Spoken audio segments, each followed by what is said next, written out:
Čau, jsem Stoupa, jsem z Hradce, jezdím 5 let a je mi 21. Hudy z Prahy, jezdím 3 roky. Čau, jmenuji se Honza Šebek, jsem z Prahy, jezdím 5 let, no, to je tak všechno.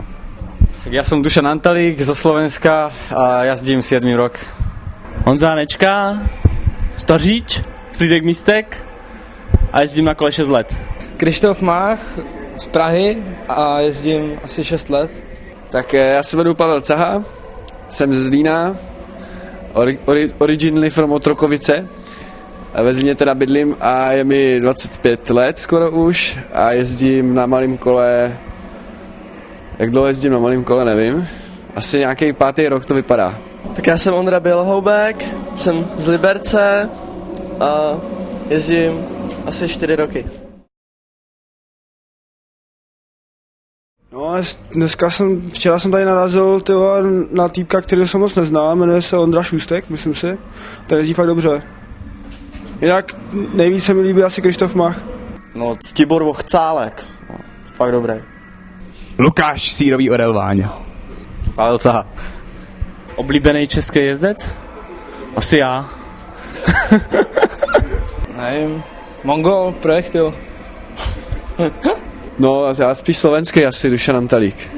No tak já mám 2 oblíbený jezdce. Bratři Novákové. Krištof? Ctibor Vochcálek. Bude tady Beran? Tak nevím. Ondra Šles.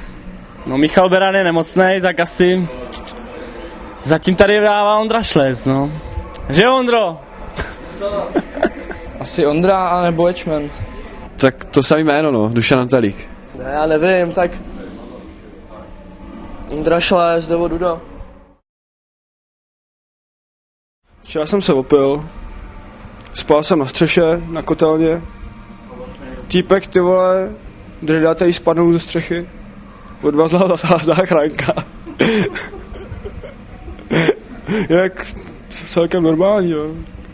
Jo, já si pamatuju jenom, že šla nějak málem televize z okna a pak jsem se probudil.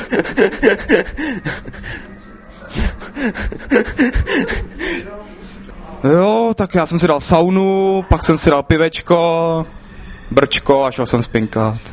Spal, jako jinak. Jo, co jsem dělal včera v noci?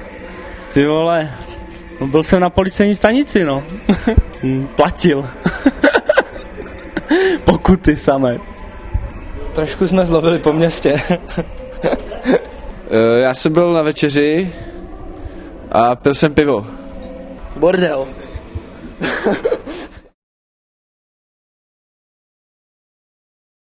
No jo, tam drnká pěkně, jako, dobrý.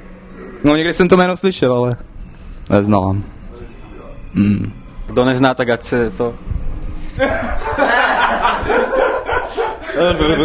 Ještě to, jak se to... Kdo ho nepozná, nech se hambí. Koho co? Ne. Osobně ne. Znám, jsi zpěvák nějaký, ne? Ne. Neznám.